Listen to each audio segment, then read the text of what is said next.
thanks for showing up. Appreciate it. You. No problem. And especially Mike, last minute, and quite an addition.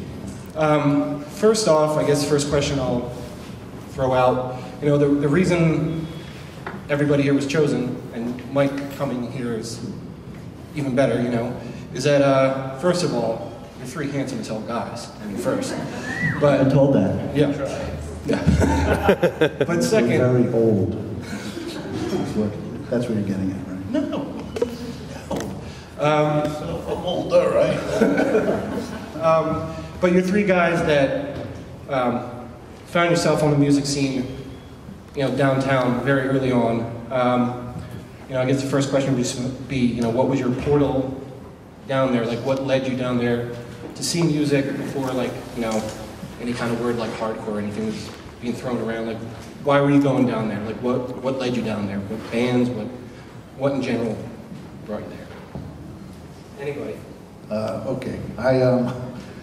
I was into other, you know, I was looking for something other than mainstream music to get into, even though I grew up listening to the Beatles and Sabbath and Zeppelin and Kiss and, you know, and also a lot of other stuff. But in the late 70s, a neighbor of mine started playing a lot of punk rock, new wave music, and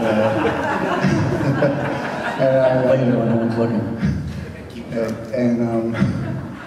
I was in high school in Manhattan, and some friends of mine said, you know, let's go to Max's Kansas City and see this band, the Bad Brains. And we had heard the Pay to Come 7-inch, which actually, when it first came out, didn't have any artwork or anything, so we had no idea what we were going to see or who we were going to see. And at the time, I was playing in like a psychobilly, rockabilly band, you know, and went down there with like my pompadour and just, as soon as they started playing, I was like, this is what I want to do, this is what I want to listen to, this is what I want to play.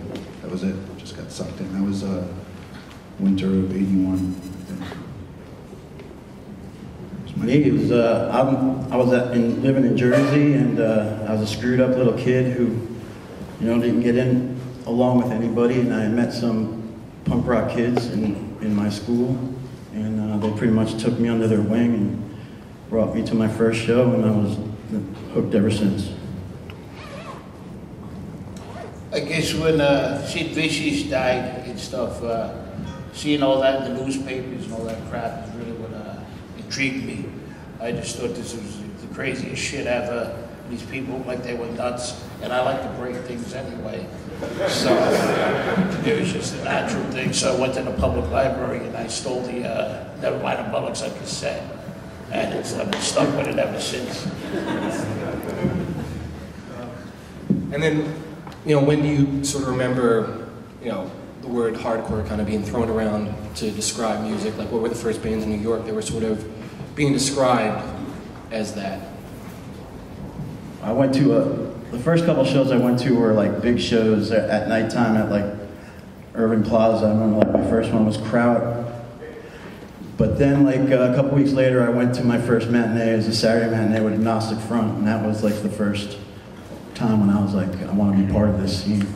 So it was like John Watson was a singer, and they did this like Philly BYO that night, and we road tripped with him, and it was just like a surrogate family for me. Yeah, Kraut was a very early one for me too. I loved that band, and Kraut, AF, and you know, bands also from just outside of New York, Adrenaline OD, you know, all those shows. You know, it just going to those matinees was, you know, it was just such an integral part of my life. Like I couldn't miss them. So I mean, all of those bands.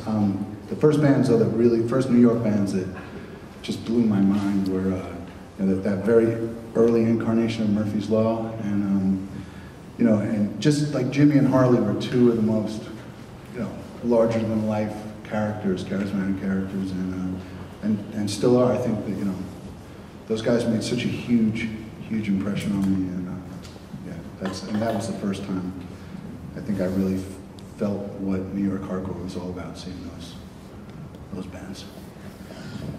I mean, shit, there was a lot of bands from all over, and you first hear the word hardcore and everything, and for me it just seemed like it was a faster and a dirty, almost a faster version of punk, really. And it was just, it wasn't, like you couldn't go to Sam Goody and buy the friggin' records, you know what I mean? You had to go out and search for these friggin' things and like, 99 records, or there was that place down by Little Lily, there was like all these like little shops you had to go and look, and then if you went there, and sometimes you found like a fancy, and you're like, wow, I could like buy them through the mail. Yeah. And sometimes you got them, and sometimes you didn't. And it's just like, like in New York, shit. I mean, there was a lot of freaking different. I mean, like, even like the early, like, ultraviolence, the early ultra with scratch singing. And even that was more punk than like hardcore, but it was still, everything was considered hardcore. I mean, Butch Liston and the Hypocrites were considered hardcore. They were fucking straight up punk, man. And like just the early '87 bands and stuff like that, like Crucial Truth, and Jesus Christ, I can't even remember some of these freaking bands. Some of which is actually good, actually, for some. A lot of them are fucking horrible.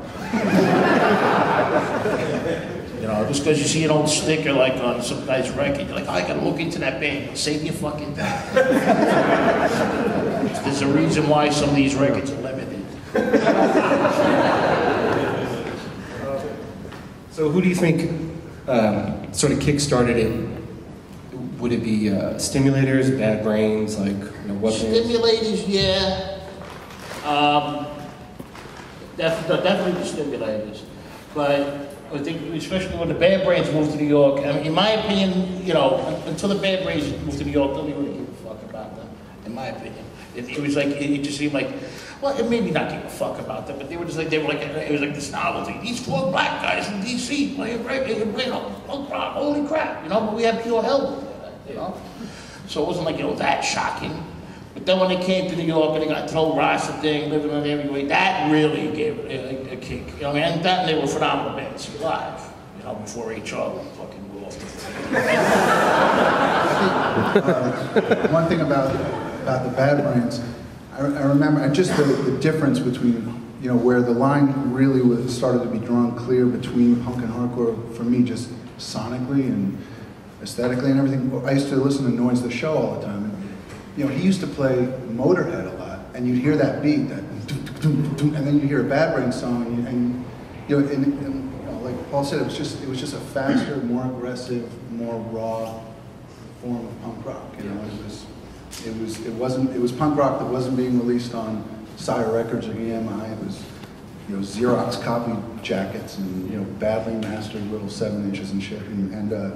But that Noise the Show was a big thing. And another band I forgot to mention was Reagan Youth. That was hugely influential to me, and to me still one of the greatest New York hardcore bands ever. And also they were a real bridge between punk and hardcore. Dave Insurgent was just like, he was like the closest to Joe Strummer I was ever going to get to talk to.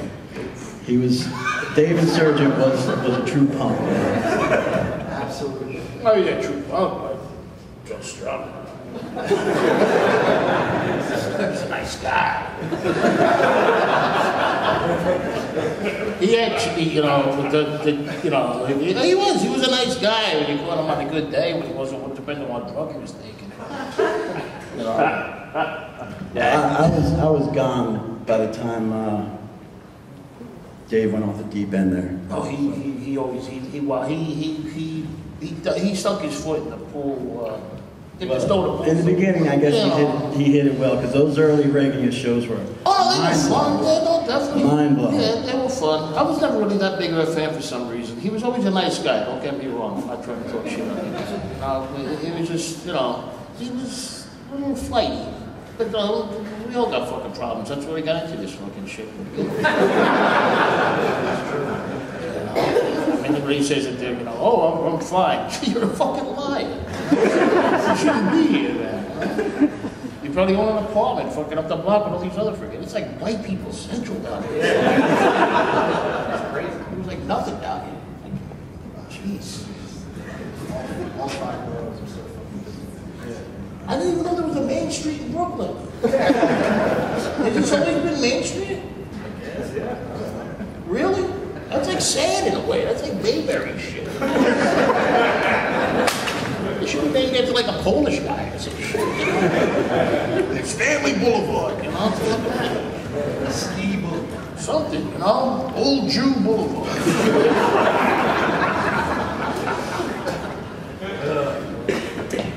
So easy. That's actually a good point. We are all here because we're all fucked up. I mean, it was like the New York hardcore scene was like Island of Misfit Toys. There was such a broad, range of people from like peace punks and squatters to skinheads to, but it really everyone was involved because we were all fucked up. I mean, I had a like wildly fucked up childhood, and I'm sure a lot of other people did, and that I'm sure that's a very common thread, that runs through 99% of the people who got involved.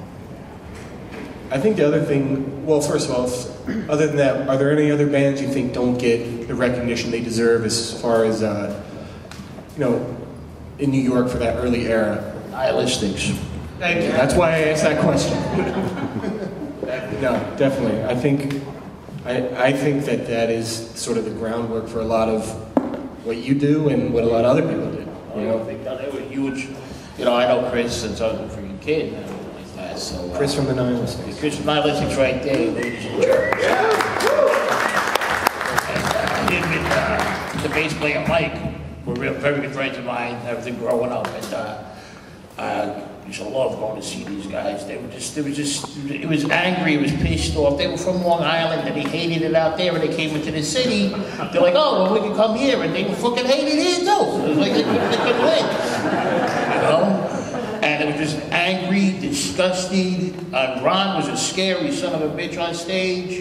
Mike, when they switched, half of the fucking bag of that fucking full in with the base, the neck of his hamstring fucking smacking people in the fucking teeth. And it was fucking great. It was violent, it was scary, there was always a chance of a fight, half the time between the band members. And it was real. I loved them so fucking much when I was a kid. They really, people think, wow, Mr. Hate, all that shit. Shit, when I was 14, forget it. I have worse skin than I have now. And I'm 46, I'm still breaking out when I walk by something I'm allergic to. When I was 14, I fucking hated every single one of you cocksuckers for breathing. A band like that came around. I was like, thank you, So, yeah. So there's not very many pictures of me from when I was a kid, so I didn't like my picture taken because of my skin and also because I didn't fucking like anybody. Still don't really like anybody, but, try not to go to jail.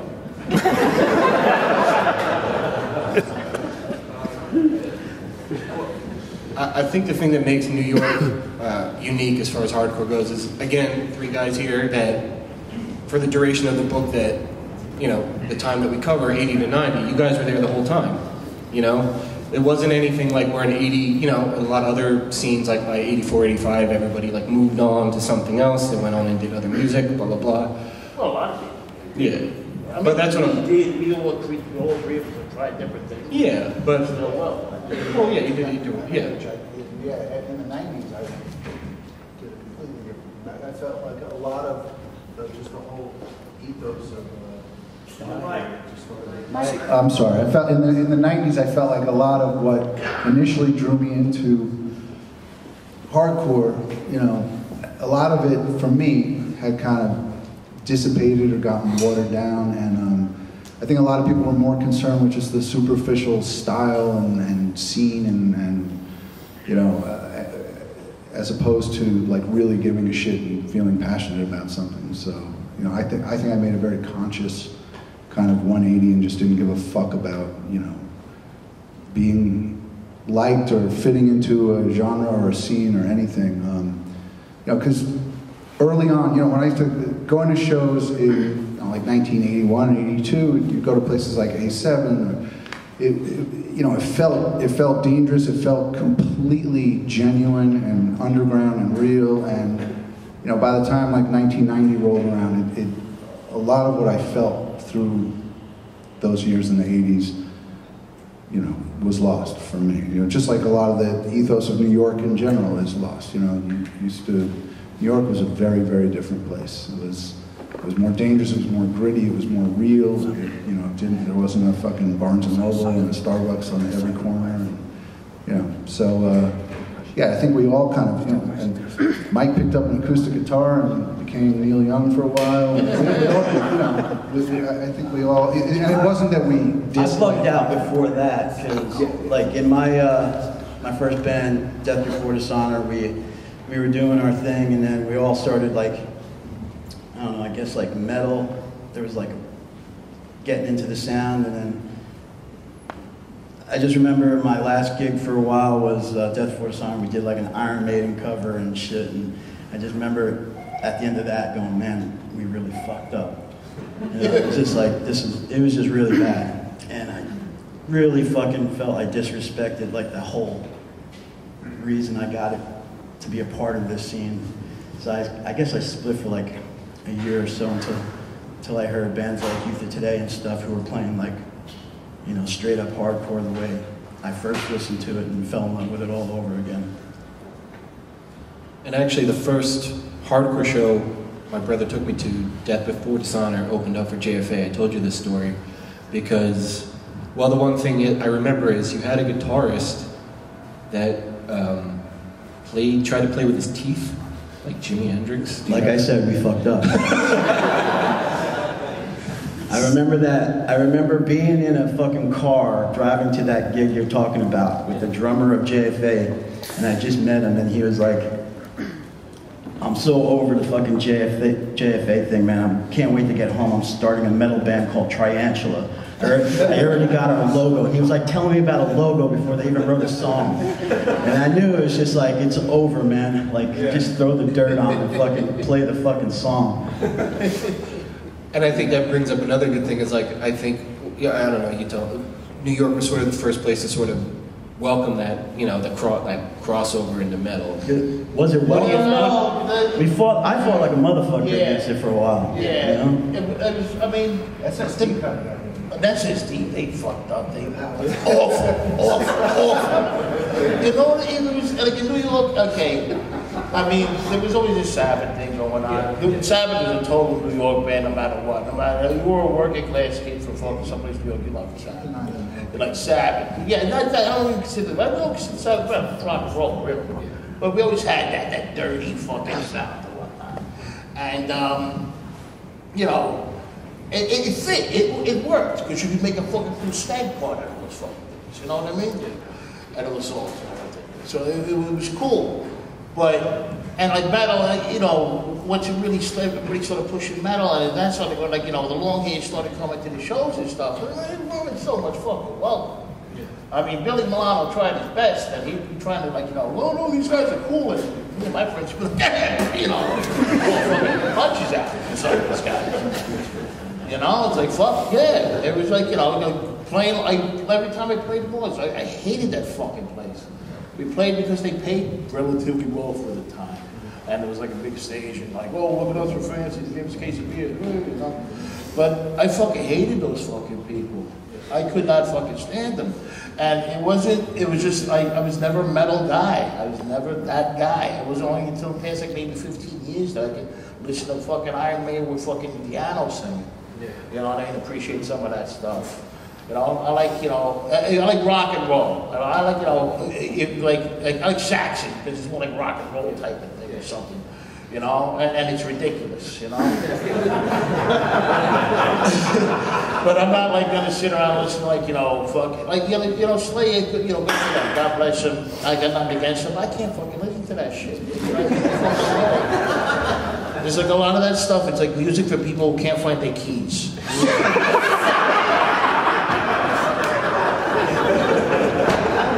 That's the sound of Hellhammer!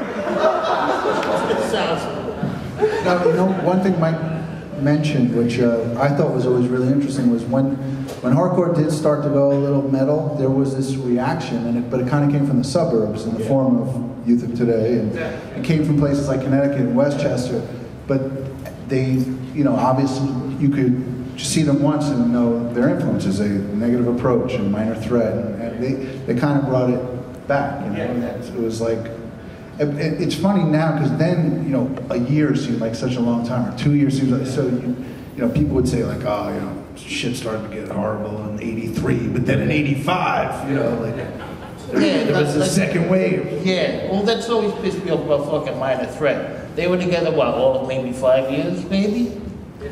You know? And then they put out that fucking Salad Days record, like, oh, it's over, done. Fuck you! You know? You were together, what, 4.5 fucking years? Just because you're not into it no more, it's over? Oh, baby's going ugly, whatever. The fuck you balding son of a bitch. You know? And I'm afraid to tell you, Fugazi fucking sucks.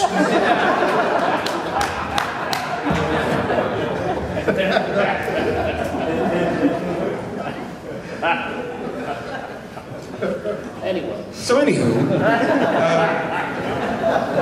so kind of going on what you're saying about Youth Today and a lot of things post '84. It seemed that was when the spotlight was on New York, sort of like '85 and on, rather than earlier when it was on, you know, the Midwest or Boston or DC. You know, why do you think that was the time for New York to sort of have their time in the sun or whatever, with, like, you know, Cro-Mags, Murphy's Law?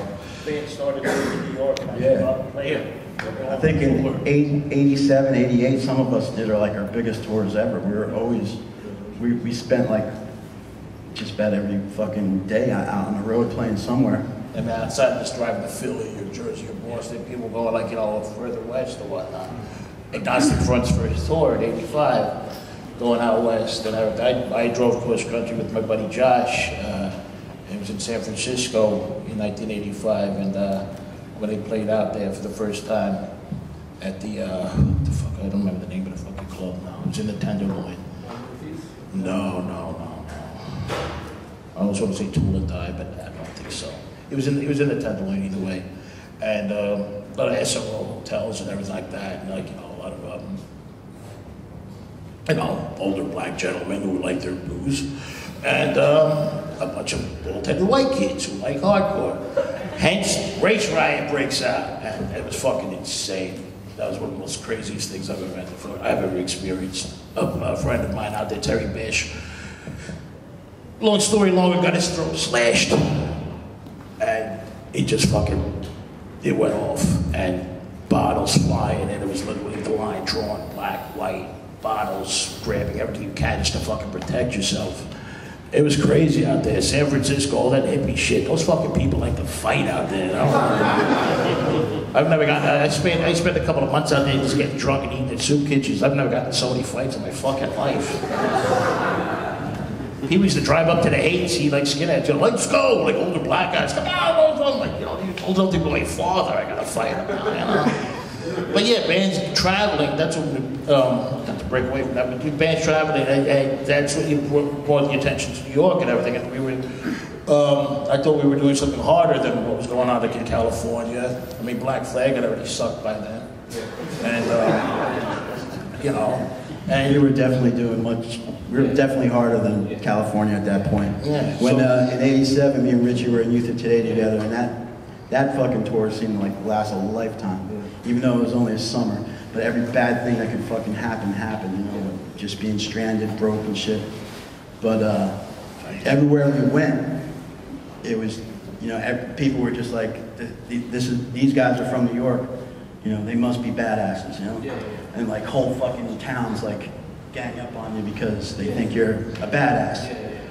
Just because of where you're from. Yeah, that's the thing about New York too, you know, you know, your reputation precedes you, but also it's harder to distinguish yourself in New York where you're coming on the heels of like CB's having Blondie and the Ramones and the Talking Heads. If you're in Ann Arbor, Michigan in a college town and you start a hardcore band and college radio plays you, you know, it's a lot easier to make some noise, you know, and a lot easier to be a big fish in a small pond. And that's what it took for New Yorkers to get in vans and drive across the country. A quick thing for, I think, the earlier part, of like nobody touring, Chris from the Nihilistics made a good point when I interviewed him, is that a lot of people, I could identify with what he said, was, you know, a lot of us came from, you know, lower middle class families or blue collar families where if I went home and told my dad, like, Dad, my band just made 300 records and we're going to get in a van and go to California. Like, the hell you are. You're going to get a job at the post office with a pension and you're going to stay here. Like, you know, like, no one, you know, whereas someone from the Midwest, they could see that and be like, oh, we want you to experience life before you go out to college. You know, go in a van and go, you know. So I think that's the other thing is we came from very basic backgrounds where I wasn't supported. and you know, they started going out there more, and then because then the record labels started sniffing around, going on or like certain labels like that, and you know, a lot of bands whatever, he gets signed. Like when you bring it back the metal thing now, it's like then all of a sudden it's like, you know, I lived with Roger from AF in a garage in Staten Island, and it was it used to be a tire repair shop, and it was us, me, Roger, and like 8 pit bulls, and there was always at least a litter of puppies or 2. No running water, no bathroom. We used to piss behind a tree in the back with the dogs, and take showers at my aunt's house a couple blocks away, so it's from Staten Island. And it's when they were writing that Cause for Alarm record, and like he was like playing me stuff, and I'm like, what are you fucking doing? And he's like, you know, I was like, what's this metal shit? He's like, oh, the metal kids like it. So I was like, yeah, well, the metal kids like you because they never heard this hardcore shit before, not because they were like, oh, they have the potential to become a metal band. And I think that's what killed a lot of the fucking things. You know, it's happened. You know, it happened in England with all these oi bands. All of a sudden, we could become a rock and roll band or a new wave band. No, you can't. You know. And then it happened in Boston. We could become, you know, metal and rock band. No, nobody's gonna care. And it happened in New York. A lot of these bands, they put out their second record. I hate that fucking Cause for Alarm record. I can't stand it. It drives me up a fucking wall. You know? Their first record that they put out on fucking Epitaph, that should have been the second album, in my opinion. That something's got to give, go, whatever the fuck. The gotta go for all that shit. That should have been the second album. Not the fucking Cause for Alarm thing. And don't get me wrong, I love Carnivore, I love Beat, but they were a metal band. They never claimed to be a hardcore band. They were straight up metal. They were Brooklyn metal band. They were fucking great. I love those guys. They were fun, you know. But you know, that was them. AF should have stayed up. Straight up hardcore, you know, not years later and I love Roger, he's my brother, and you know, whatever glorified Puerto Rican that he is, you know, he's you know, you know, he keeps jumping on every fucking bandwagon that comes around now, and I want to strangle him sometimes. It's like if the kid started listening to polka, he put out a polka record, you know? Also, once that shit started and the metal shit started, the shows started to become like full of like these fucking jocks in disguise, you know. And it became like just like a tough guy contest and like some fucking choreographed kung fu fucking shit in a dance floor. And it was just like the whole fucking thing was filled with people I was trying to get away from in the first place. Well, you guys had some of those kids at the straight edge bit too, though. Oh yeah. Some of them, don't get me wrong, I mean, my friends were a bunch of assholes. But, you know, I'll admit that, I was a jerk. But no, with the straight edge thing too, I mean, you know, I have nothing against the straight edge thing, I never fucking did. When I was a kid, I was straight edge for a bit until I met a girl, hey! Our problem was, our crew, like the whole straight edge scene, was like, they wouldn't support anything except the straight edge bands. And it just automatically divided everything, split everybody apart, and then... Yeah, I mean, I was always kind of ambivalent. I was always torn because I loved Minor Threat, and I loved SSD and DYS, and I liked just this movement trying to be the exact opposite of like the fucking douchebags you went to high school with, or like date raping girls. But the conformity that went on in that scene, I mean, I wrote that song Not Like You because I was just like, what the fuck is this? This is supposed to be a non-conformist, movement, a place where you can be an individual, and it was turned into this just fraternity. And I got, really turned off by those elements of it. So, as far as, why do you think right now, us four sitting here, why do you think those 10 years of New York hardcore, why do people still, there's a folklore there to people and everything, like why do you think people still care about it, basically? Why do you think people want to read a book about it? The internet doesn't help. Yeah. The internet, it was interesting. It was an exciting time, over there for a bit, and then the late, the 80s, 90s, there was a lot of shit going on. There was a lot of turnover going on and whatnot. There was a lot of garbage going on too, as well. But the fuck was I going with this? There was a lot of them. Okay, I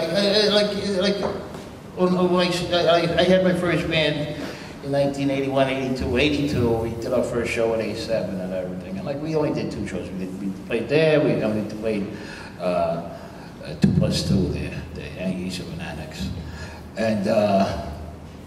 And it was exciting. It was there was only 2 shows we were fucking playing, but it was the fact that, we played with the Abused and the Ultraviolence, Crucial Truth and stuff like that. And it was just, there was something going on there. And I think, when people started worrying about, we were a bunch of fucked ups, and it was just a place to go and something to do and everything. But when people started fucking calling it a scene, that's when things started getting a little fucking, what do you mean? I felt like I was a part of something that was illegal. Now we're gonna give it a fucking name. And it was it's you gotta do it for the scene and this scene, and then all of a sudden the rules started popping up. Well, you can't do that, you can't say this.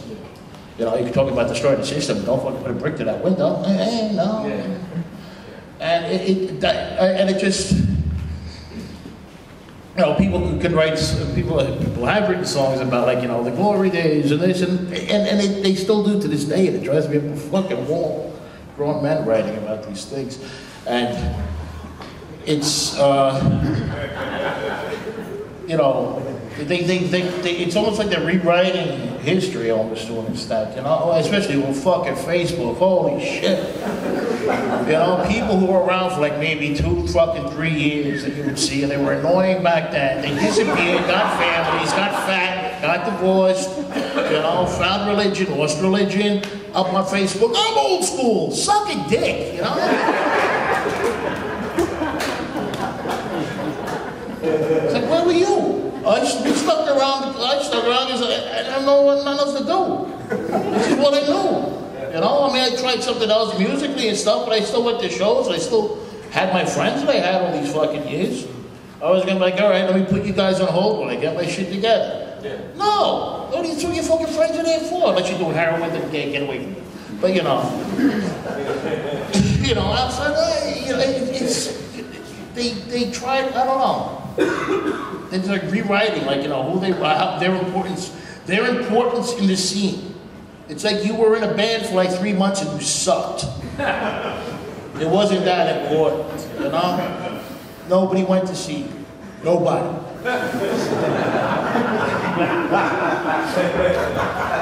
I feel like that decade, though, it kind of, the hardcore in a way ran its course, and that downtown scene, that Lower East Side scene, the grand finale was the riots in Tompkins Square Park. What was that, 88? And that was really kind of Act 3, and then the rest of the 80s is the epilogue or whatever, and fizzling out. But there really was an arc, and it started on the heels of punk rock, and it was this gritty, real, genuine, underground, do-it-yourself thing, and those riots, that riot is so symbolic of just the beginning of the end and gentrification and the city really changing and really getting sanitized, and so that's what I think people look back on that decade as this little window, this magic time. Really, really was. We all look back with nostalgia and things that, they've seen better in hindsight than they maybe really were. And now we live in an age of rampant narcissism and fucking Facebook, and everyone, creates this virtual self, and it's all bullshit. But that's not how the world was then, and it really was a magic time. I feel like that magic, or at least that incarnation of it, did end then. And there's a lot of great shit happen afterward. But I think that's why the people are so fun. Mike, anything about that? Well, Facebook just I don't know what it does to people, because you can take a picture the most overblown band, and I love them, it's the Misfits, right? Yeah. And you take a picture and you post that a live shot of the Misfits when they played Gildersleeves, and fucking 3,000 people will say they were great that night. I swear to God, if anybody was there were 20 fucking people there. But fucking 3,000 people say they were awesome that night. Remember when Jerry did this?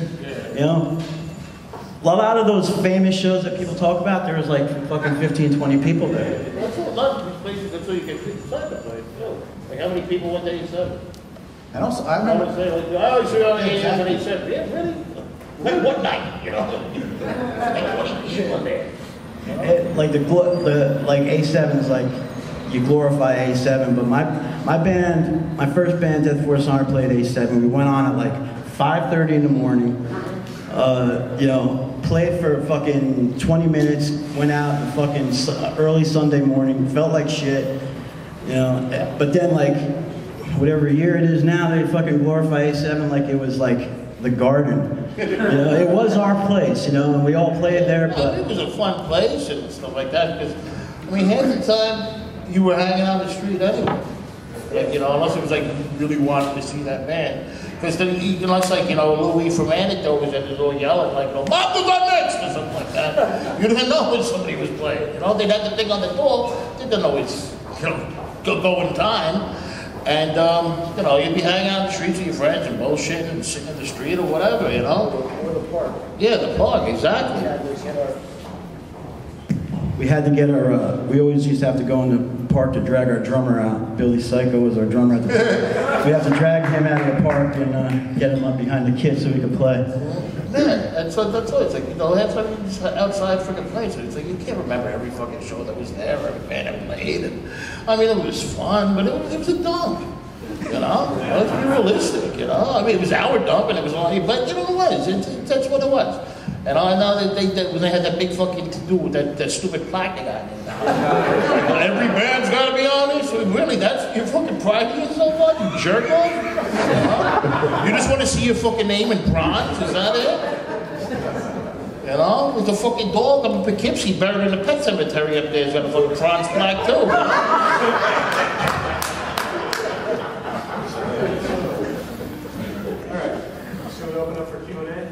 All right. Anybody?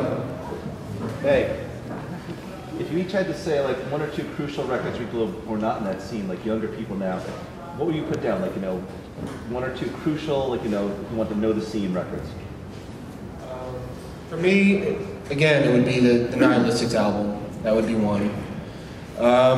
As far as anything that is not that's off the beaten path or something, I think it would be that. I think it would be the Crucial T 7-inch. And, what else? Yeah, the Reagan Youth 12-inch. But the whole thing with that Reagan Youth 12-inch was it came out way after the fact, it was a great record, but came out way after the fact. Those are two records I think that are very crucial. As far as stuff that's off the beaten path that it's off sort of the collector circuit or something like that. Those are two essential records, I would say. I don't know.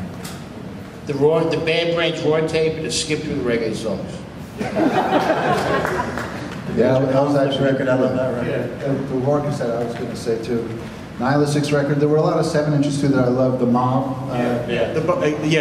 Both. Those are two 7-inches. And I did love Ultraviolence. I mean, you know, there are a lot of just songs too. There weren't, you know, it's not like everyone put out these albums and double albums. There were a lot of great 7 inches, a lot of great demos. I mean, that first Murphy's Law demo, you know, it's like one of the greatest things I ever heard in my life. I wore it out. You know, Cro-Mags cassette. You know, Cassette's way better than the album. So absolutely, it's the greatest thing they ever did. I mean, it was a fucking masterpiece. I mean, I literally wore one out after the other. Yeah, definitely. Anything else? You really wore him down.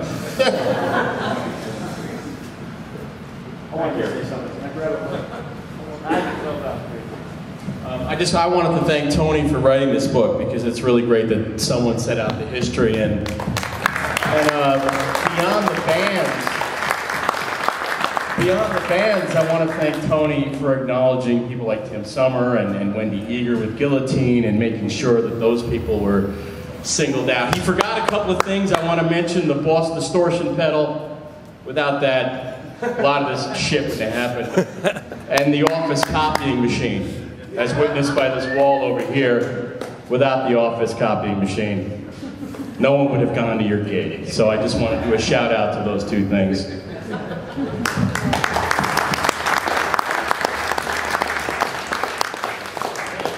Sure, like freaking Noisy Show, or was it Oi the Show, and everything like that. I still have some of those on cassette. They were like that. That was a great fucking time, everything like that. Where is this? Right there, Jack Rabid, right there, Big Takeover. I still have staged away some of the single sheet copies of that friggin' thing there.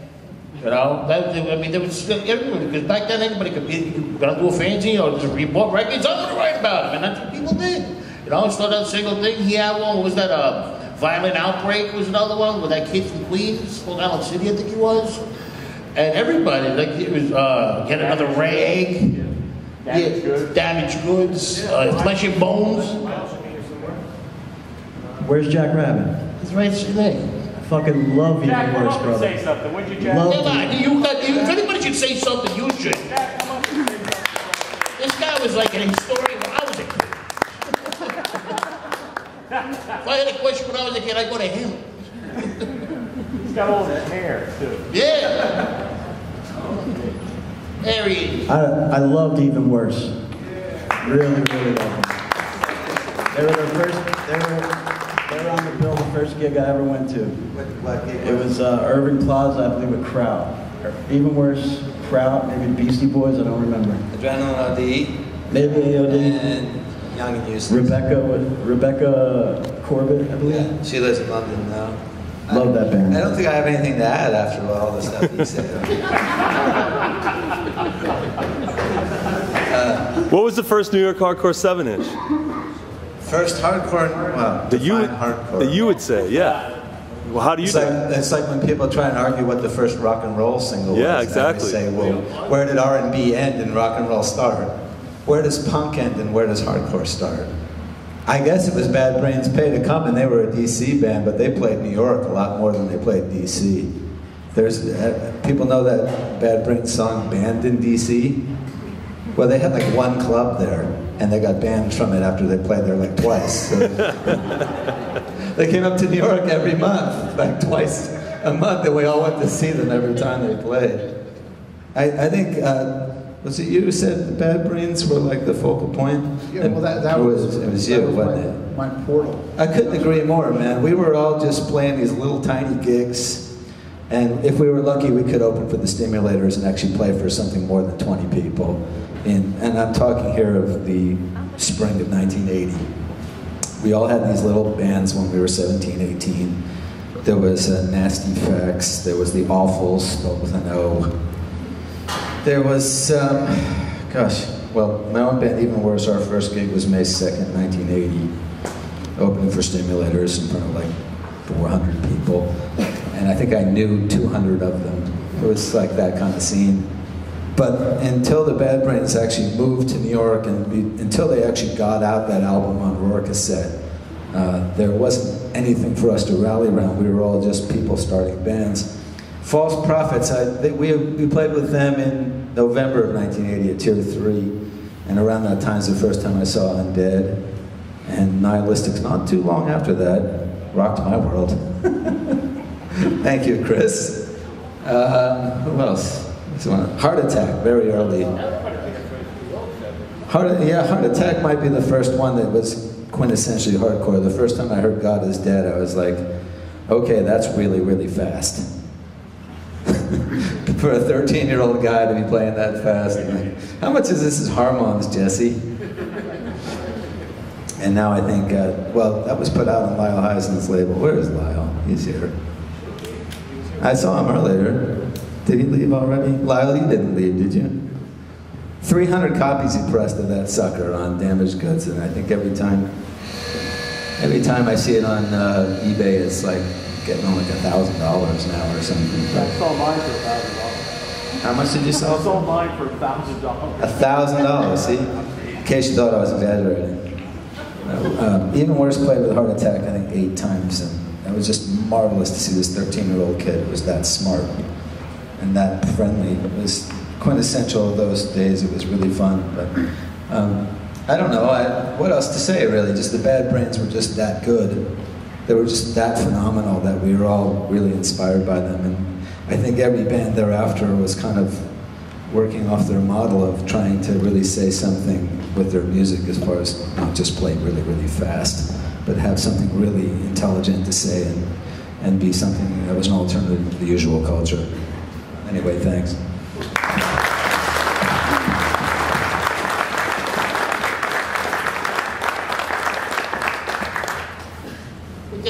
Thing was going on with the Bad Brains and everything. I mean, then remember that in the '80s thing though, when the whole thing with the big boys, and then all of a sudden everybody in New York was like, "Oh my God!" They said simply could get skis, and it was there was a rift there for a second. You know, there were the people like I guess you could say they were the early formation of like peace punk or whatever. Like, you know, they don't support kids, they're against homosexuality, you can't say that. And then you had the other fans who were just Bad Brains fans, like, fuck those faggots! And it was like, you know, it was that, because then you know, people forgot, like, oh yeah, that's right, these guys are religious. You know, you forgot about that. You know, you forgot it was just like, you know, reggae. It was like, you know, one love, one, you know, hey, look at the white guy dance. No, it wasn't. A lot of those guys, they hate white people and they don't like homosexuals, you know? And people forgot about that. And so they reared its ugly head. Then it was like, you know, hey, you gotta choose sides. And, you know, whatever happened, I don't know. But, you know, there was that. So people that were influenced by them all of a sudden were like, you know, hey, you're involved in that, you know? And that happened with like a lot of different things, like with that. And that happened, not supposed to go to religion or anything like that, but I'll bring up something that always bothered me. Ray B's Warzone. Me and him, we had our problems, but we know each other for years. He was a nice guy, I got along, but not to saint everybody you fucking always try to paint them as being, but I'm not gonna get into that because it's redundant. But, okay, don't forget the struggle, don't forget the streets, don't forget your roots. As soon as they had the opportunity to forget that and fucking put out that fucking metal record, they did. People forget about that. What happened? Their big rock and roll career didn't fucking happen. Okay, they fucking broke up for a while. They come back with a thing on fucking Victory. Oh, all forgotten. Why? Why forgotten? Why didn't anybody ever fucking ride his ass for that shit? Why didn't anybody tell him, well, what happened to the fucking streets and your roots? Oh, now you play hardcore again? Why was anybody like, hey, fuck you? I never really understood that myself, you know? Honestly. I've hung out with a couple of unsavory fucking characters and all a lot of unsavory things in my freaking life. That's collected, that's paid. I have no fucking problem talking about it or fucking owning up to my fucking bullshit either.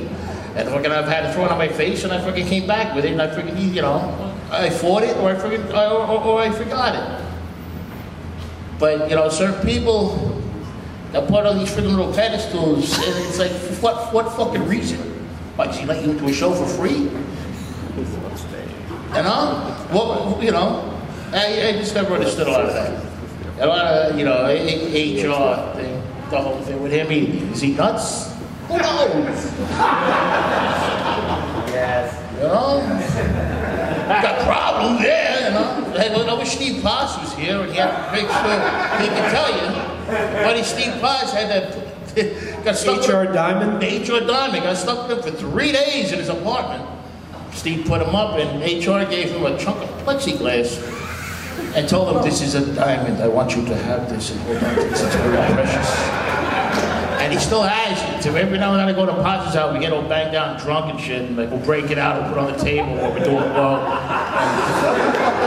There's the HR diamond. It makes us feel fancy. It's like, why are certain people put on this friggin' pedestal, you know? And for something that wasn't supposed to be about that. I never understood. But, you know, that's just me, because I'm a fucking loudmouth pulling out from Staten Island. Just for a total non sequitur, just nobody mentioned Rat Cage, and also another band just from early on, just because I was in high school with one of the guys in the band and stuff that I loved was the Young and the Useless, and Dave Skilkin was just a great character back then. I loved him, and you know, and just mentioning those names because they need to be mentioned along with and Dave Rat Cage was a real character too. So. Can I say something else? I still remember listening to Night at the Opera on my mother's crappy stereo. And the same year, Nevermind the Bollocks came out. And I took off Night at the Opera and put on that, and I thought, oh yeah, you know, I can't be Brian May. That's never gonna happen. The guy's an astrophysicist, for Christ's sake. But I can kind of do what Steve Jones does. So, like you've heard many times, how many people went out and saw the Clash and started a band, how many people saw the Sex Pistols and started a band, and we started to think, Mike and I, that we can actually write songs, we can actually start a band. We couldn't find a drummer for the longest time. I don't know why, but drummers were in short supply, right? Could never find a drummer. If you did, it was like Spinal Tap. They would spontaneously combust on the drum stool. Finally, we found Troy. Damn good drummer, by the way. Troy's a damn good drummer. But I gotta say something about the heavy metal transition, because I remember in 1984, when Ron and Mike came to me and said, we want to put Ron's brother in the band. We want another guitarist to play some leads. And I tried it a couple of times and I thought, oh Christ, this sucks. This is just terrible. I can't go on stage and do this. This is awful. We're trying to sound like Judas Priest, for Christ's sake. And that was the point at which I pretty much exited the whole thing and said, you know, I'm not doing this anymore. And the next thing I know, I found myself in Missing Foundation, and talk about a goddamn mess. That was like going from the frying pan into the fire. But that's all I wanted to add here.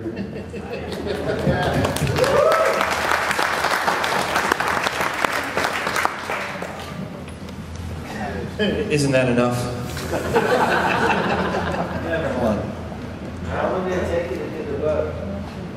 About a year and a half, 2 years. I had a lot of interviews left over from an article I wrote about the A7 reunion that happened in 2008 for the Village Voice, so that was sort of like a starting point. And then I went from there and I did a little over 100 interviews for it. Who was the biggest jerk off that you had to interview? Oh, jeez, you! Besides me. So someone who's just a total asshole. Like you just wanted to fucking punch him in the throat, you know? I wanted to punch anyone. Oh no, I really want to punch a lot of people in the throat, actually. I know it's the wrong book, but tell me your John Brannon story. It's great. Which one? The one when you interviewed him for your other book. Oh, well, there's a lot there. But when I interviewed John Brannon for my first book, I came into Detroit, and first of all, he called me and he's like, "Are you in Detroit?" I was like, "Yeah." He's like, "Well, don't come to my apartment here because I'm changing the windshield wiper fluid in my mom's car, and I'm not gonna be there, pretty. I'm not gonna be there." I'm like, "All right." But nonetheless, I got there and did the interview, and ended up staying the night at Bill Danforth's house, very infamous skater in Detroit. And the next morning, I get up at Danforth's house, I'm kind of hungover and everything, and my phone goes off and it's John Brannon. I'm like, "Yeah, what do you want?" He's like, "What are you up to?" I'm like, gonna go somewhere else and do some more interviews. He's like, can you give me a ride to work?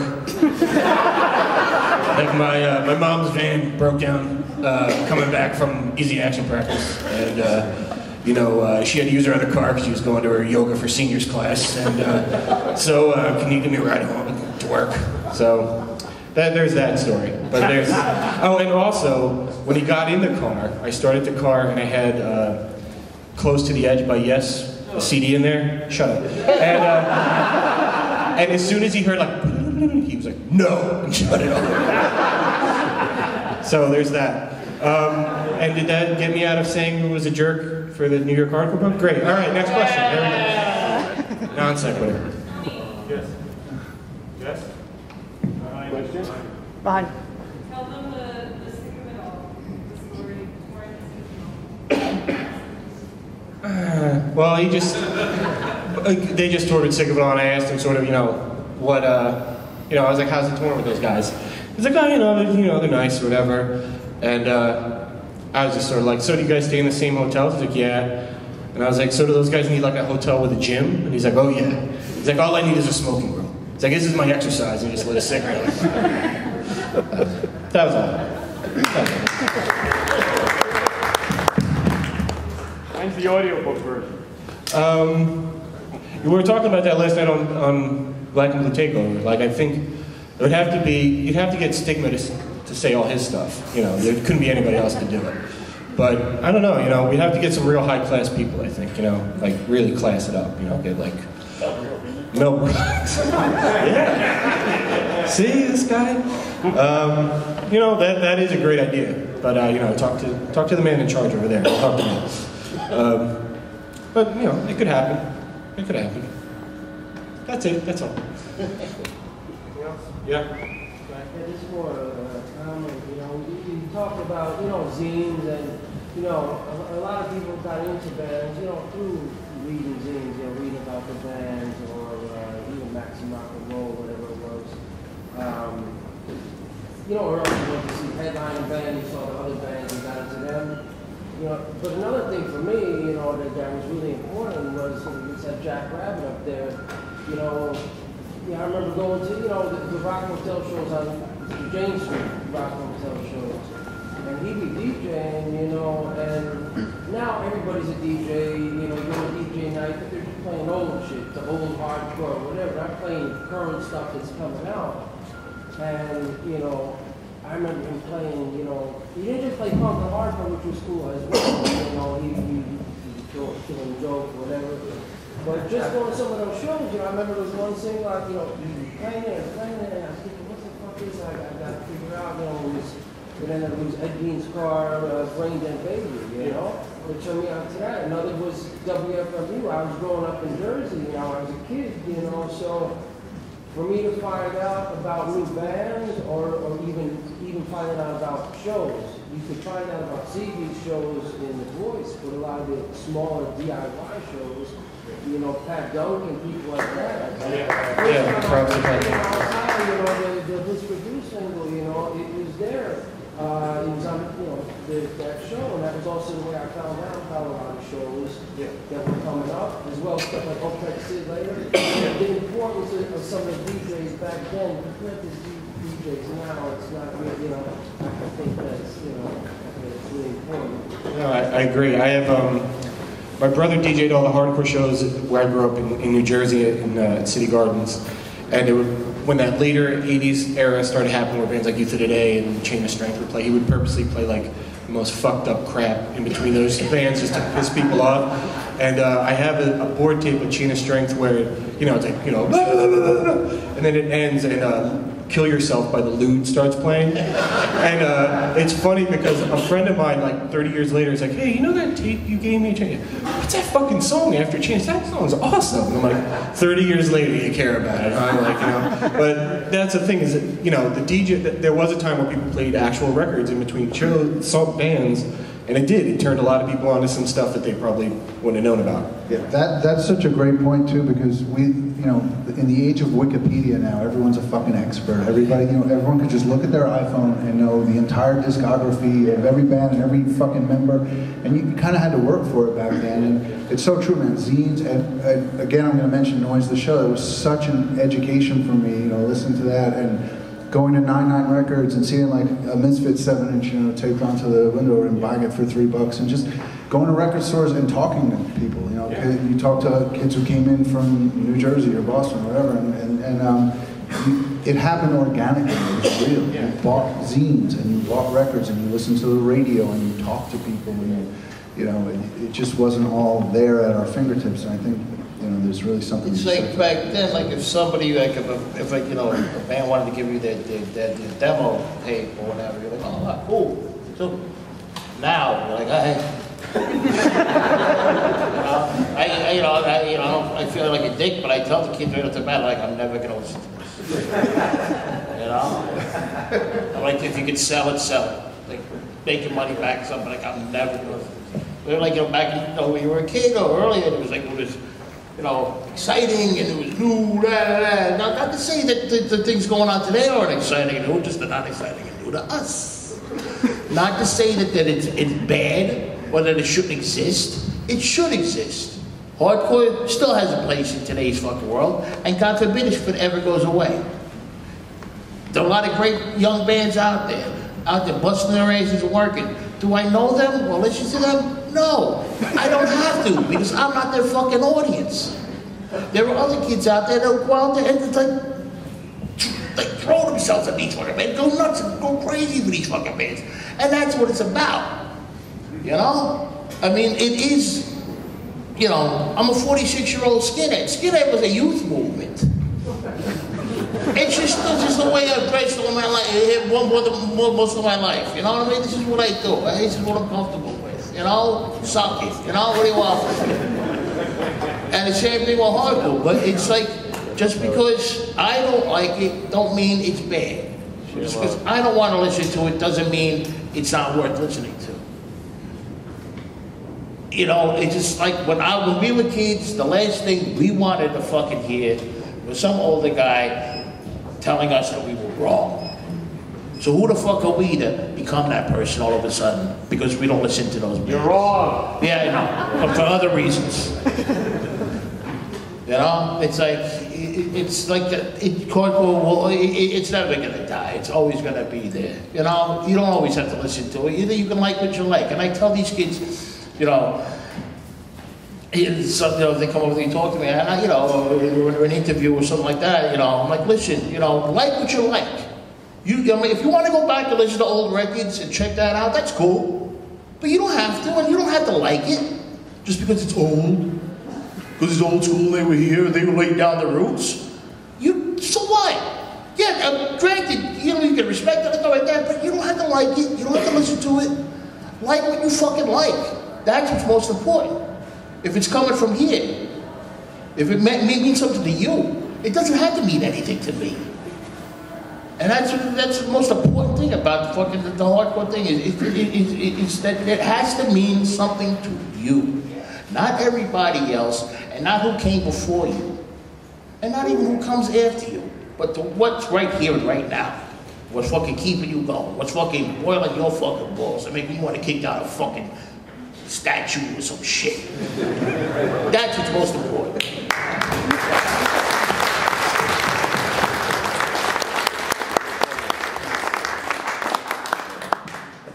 All right, I think that does it. Oh, good Lord.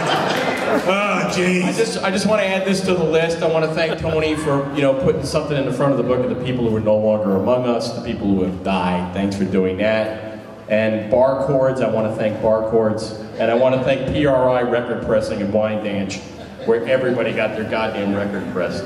That's all I want to say.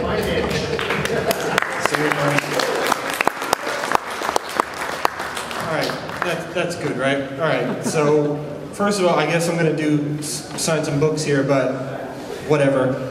These guys, you should have these guys sign your books. You should have that guy sign your book. There's Howie, there's 91 people. Wendy, you should be signing books. There's a lot of people here, there's a lot of history, and you know, I'm just the guy that put this together, whatever. These guys lived it, and I'm so glad that they did. And give them respect, and that's it. Thanks for coming out.